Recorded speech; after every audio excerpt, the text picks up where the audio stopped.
दोस्तों नमस्कार। आज हम कक्षा 10 के हिस्ट्री पोर्शन को कवर करेंगे। प्रथम अध्याय खंड 1 प्रथम अध्याय जो कि है यूरोप में राष्ट्रवाद का उदय।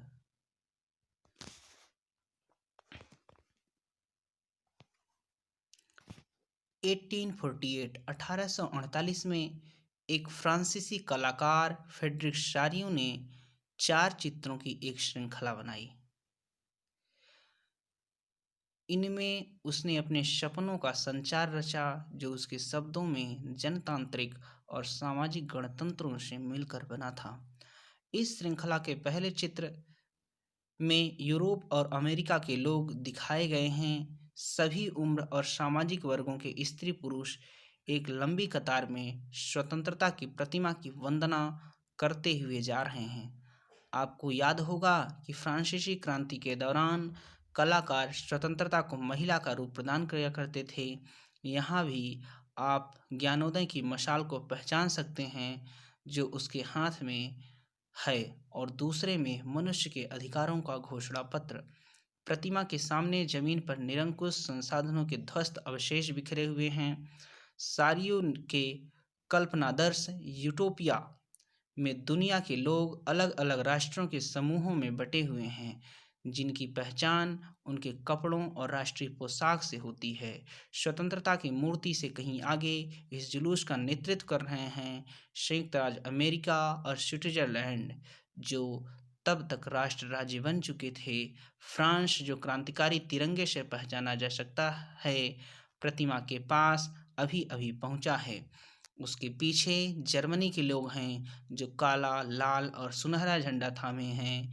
यह दिलचस्प है कि जिस समय सारियों ने यह छवि निर्मित की जर्मन लोग तब तक एक संयुक्त राष्ट्र का हिस्सा नहीं बने थे। वो झंडा वे थामे हुए हैं। वह 1848 की उदारवादी उम्मीदों की अभिव्यक्ति है जिनमें अनेक जर्मन भाषी रियासतों को एक प्रजातांत्रिक संविधान के अंतर्गत एक राष्ट्र राज्य में गठित करने की चाह थी। जर्मन लोगों के बाद ऑस्ट्रिया 2 सिलसिलों की राजशाही लombardy, पोलैंड, इंग्लैंड, आयरलैंड, हंगरी और रूस के लोग हैं। ऊपर स्वर्ग से ईसा मसीह संत और फरिश्ते इस दृश्य पर अपनी नज़रें जमाए हुए हैं। चित्रकार ने अपना इनका इस्तेमाल दुनिया के राष्ट्रों के बीच भाईचारे के प्रतीक के रूप में किया है। इस अध्याय में ऐसे कई विषय उठाए जाएंगे जिनकी काल्पनिक अभिव्यक्ति शारियों ने चित्र 1 में की थी। 19वीं शताब्दी के दौरान राष्ट्रवाद एक ऐसी ताकत बनकर उभरा जिसने यूरोप के राजनीतिक और मानसिक जगत में भारी परिवर्तन ला दिए।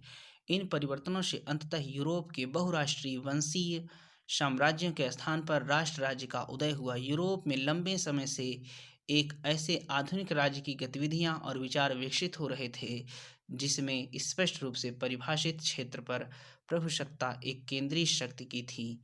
लेकिन राष्ट्र राज्यों में न केवल उसके शासकों बल्कि उसके अधिकांश नागरिकों में एक साझा पहचान का भाव और साझा इतिहास या विरासत की भावना थी। साझेपन की यह भावना अनंत काल से नहीं थी। यह संघर्षों और नेताओं तथा आम लोगों की सरगर्मियों से निर्मित हुई थी।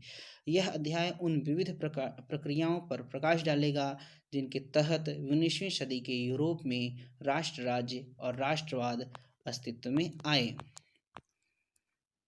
यहाँ पे हम जो पिक्चर फर्स्ट को देख सकते हैं ये किस तरह से है और फ्रेडरिक शारियो विश्वव्यापी प्रजातांत्रिक और सामाजिक गणराज्यों का स्वप्न राष्ट्रों के बीच संधि 1848 में। ये जो प्रतिमा है ये स्वतंत्रता की प्रतिमा है। यहाँ पे हम देख निरंकुशवाद क्या है। एब्सोल्यूटिज्म निरंकुशवाद ऐसी सरकार का शासन व्यवस्था जिसकी सत्ता पर किसी प्रकार का कोई अंकुश नहीं होता। इतिहास में ऐसी राजशाही शासक सरकारों को निरंकुश सरकार कहा जाता है। एब्सोल्यूटिज्म जो अत्यंत केंद्रीकृत सैन्य बल पर आधारित और दमनकारी सरकारें होती थीं। कल्पना आदर्श यूटोपिया एक ऐसे समाज की कल्पना जो इतना आदर्श है कि उसका साकार होना लगभग असंभव है। अर्नेस्ट रेनन राष्ट्र क्या है? फ्रांसीसी दार्शनिक अर्नेस्ट रेनन ने 1882 में सोरबोन विश्वविद्यालय में दिए एक व्याख्यान में राष्ट्र की अपनी समझ को प्रस्तुत किया। बाद में यह व्याख्यान एक प्रसिद्ध निबंध के रूप में छपा जिसका शीर्षक था क्यूशेट क्यू यून नेशन, राष्ट्र क्या है। इस निबंध में रेनन अन्य लोगों द्वारा प्रस्तावित इस विचार की आलोचना करता है कि राष्ट्र समान भाषा, नस्ल, धर्म या क्षेत्र से बनता है। एक राष्ट्र लंबे प्रयासों, त्याग और निष्ठा का चरम बिंदु होता है। शौर्य, वीरता से युक्त अतीत, महान पुरुषों के नाम और गौरव, यह वह सामाजिक पूंजी है जिस पर एक राष्ट्रीय विचार आधारित किया जाता है। अतीत में समान गौरव का होना, वर्तमान में एक समान इच्छा संकल्प का होना, साथ मिलकर महान काम करना और आगे ऐसे काम और करने की इच्छा, एक जनसमूह होने की, यह सब जरूरी शर्तें हैं। अतः राष्ट्र एक बड़ी और व्यापक एकता, लार्ज स्केल सॉलिडेरिटी है। उसका अस्तित्व रोज होने वाला जनमत संग्रह है। प्रांत उसके निवासी हैं। अगर सलाह के लिए जाने का किसी का अधिकार है तो वह निवासी ही है। किसी देश का विलय करने या किसी देश पर उसकी इच्छा के विरुद्ध कब्जा जमाए रखने में एक राष्ट्र की वास्तव में कोई दिलचस्पी होती नहीं है। राष्ट्रों का अस्तित्व में होना एक अच्छी बात है, बल्कि यह एक जरूरत भी है। उनका होना स्वतंत्रता की गारंटी है, और अगर दुनिया में केवल एक कानून और उसका केवल एक मालिक होता तो स्वतंत्रता का लोप हो जाएगा।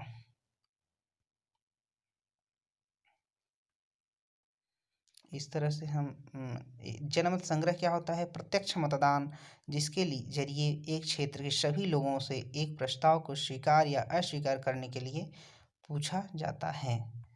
अब हम देखते हैं फ्रांसीसी क्रांति और राष्ट्र का विचार। राष्ट्रवाद की पहली स्पष्ट अभिव्यक्ति 1789 में फ्रांसीसी क्रांति के साथ हुई। जैसा कि आपको याद होगा, 1789 में फ्रांस एक ऐसा राज्य था जिसके संपूर्ण भूभाग पर एक निरंकुश राजा का आधिपत्य था। फ्रांसीसी क्रांति से जो राजनीतिक और संवैधानिक बदलाव हुए, उनसे प्रभुसत्ता राजतंत्र से निकलकर फ्रांसीसी नागरिकों के समूह में हस्तांतरित हो गई। क्रांति ने घोषणा की कि अब लोगों द्वारा राष्ट्र का गठन होगा और वे ही उसकी नियति तय करेंगे। प्रारंभ से ही फ्रांसीसी क्रांतिकारियों ने ऐसे अनेक कदम उठाए जिनसे फ्रांसीसी लोगों में एक सामूहिक पहचान की भावना पैदा हो सकती थी। पितृभूमि, ला पैट्री और नागरिक जैसे विचारों ने एक संयुक्त समुदाय के विचार पर बल दिया, जिसे एक संविधान के अंतर्गत समान अधिकार प्राप्त थे। अतः एक नया फ्रांसीसी झंडा, तिरंगा, द ट्राई कलर, चुना गया, जिससे पहले कि वे राष्ट्रध्वज की जगह ले ली। स्टेट जनरल का चुनाव सक्रिय नागरिकों के समूह द्वारा किया जाने लगा और उसका नाम बदलकर नेशनल असेंबली कर दिया गया। नई स्तुतियां रची गईं, शपथें ली गईं, शहीदों का गुणगान हुआ और यह सब राष्ट्र के नाम पर हुआ। एक केंद्रीय प्रशासनिक व्यवस्था लागू की गई जिसने अपने भूभाग में रहने वाले सभी नागरिकों के लिए समान कानून बनाए। आंतरिक आयात निर्यात शुल्क समाप्त कर दिए गए और भार तथा नापने की एक समान व्यवस्था लागू की गई। क्षेत्रीय बोलियों को हतोत्साहित किया गया और पेरिस में फ्रेंच जैसी बोली लिखी जाती थी। पेरिस में फ्रेंच जैसी बोली और लिखी जाती थी, वही राष्ट्र की साझा भाषा बन गई।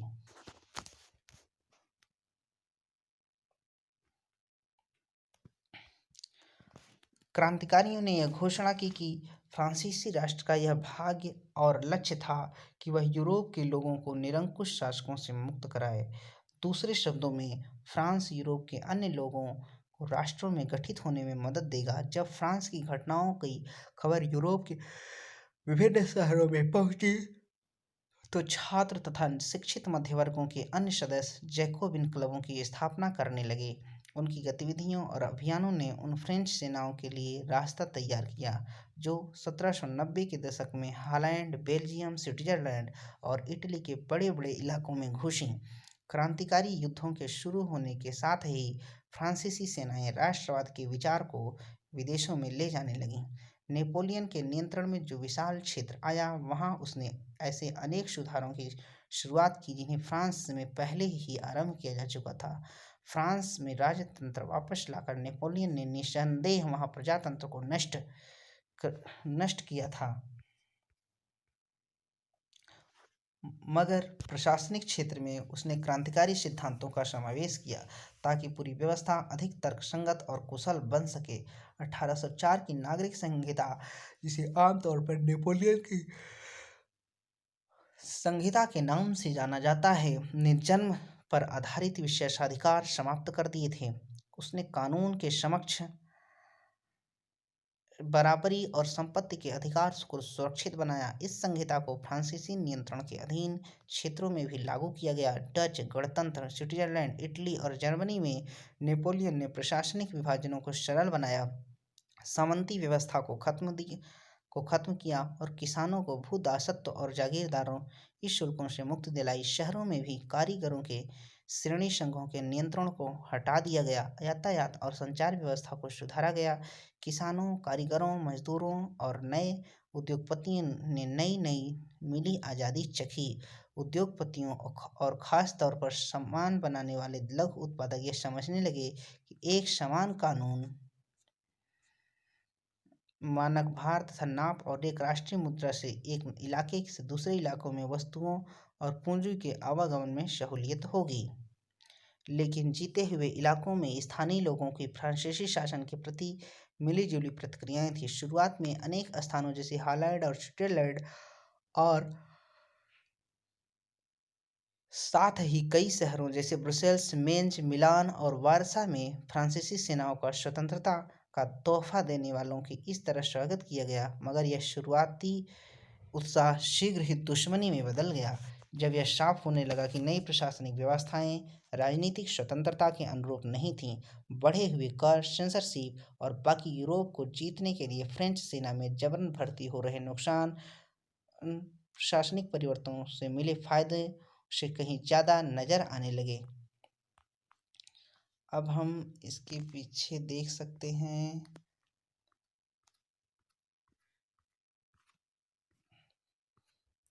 यहाँ पे चित्र तो जर्मन पंचांग है और तिथि पत्र का मुख्य पृष्ठ, जिसे पत्रकार एंड्रियास रेममान ने 1798 में डिजाइन किया था। फ्रेंच बास्टिल में क्रांतिकारी भीड़ के प्रवेश के चित्र को उससे मिलते जुलते किले के बगल में बनाया गया है। यह किला जर्मन प्रांत कैसेल में निरंकुश शासन के गढ़ के रूप में चित्रित है। इस चित्र के साथ एक नारा दिया गया है, लोगों को अपनी आज़ादी मुट्ठी में कर लेनी चाहिए। रेवमान एक पत्रकार था जो मेंज नामक शहर में रहता था। वह जर्मन जैकोबिन गुट का सदस्य था। ये आप देख सकते हैं, ये पिक्चर। और ये वर्ल्ड मैप दिया हुआ है। इसमें ये नॉर्वे, स्वीडन, स्कॉटलैंड, आयरलैंड सारी कंट्री हैं। ये मैप जो है वो वियना कांग्रेस 1815 के बाद का है, उसको पॉलिटिकल मैप है। और जैकोबिन जर्मनी में जो स्वतंत्रता के वृक्ष का रोपण किया गया, ये जर्मन चित्रकार कार्ल कैस्पर फ्रिट्ज द्वारा बनाए गए इस रंगीन चित्र का विषय फ्रेंच सेनाओं द्वारा जैकोबिन शहर पर कब्जा है। अपनी नीली, सफ़ेद और लाल पोशाकों से पहचाने जाने वाले फ्रांसीसी सैनिकों को दमनकारियों के रूप में प्रस्तुत किया गया है, जो एक किसान की गाड़ी छीनते हुए कुछ युवा महिलाओं को तंग कर रहे हैं और किसान को घुटने टेकने पर मजबूर कर रहे हैं। स्वतंत्रता के वृक्ष पर लगाई जा रही पट्टी पर जर्मन में लिखा है, उसका अनुवाद है, हमसे आज़ादी और समानता ले लो, यह मानवता का आदर्श रूप है। यह फ्रांसीसियों के इस दावे पर व्यंग है कि वे जिन इलाकों में जाते थे वहाँ राजतंत्र का विरोध कर मुक्तिदाता बन जाते थे। राइनलैंड का डाकिया लाइप्जिग से आते हुए सब कुछ गंवा देता है।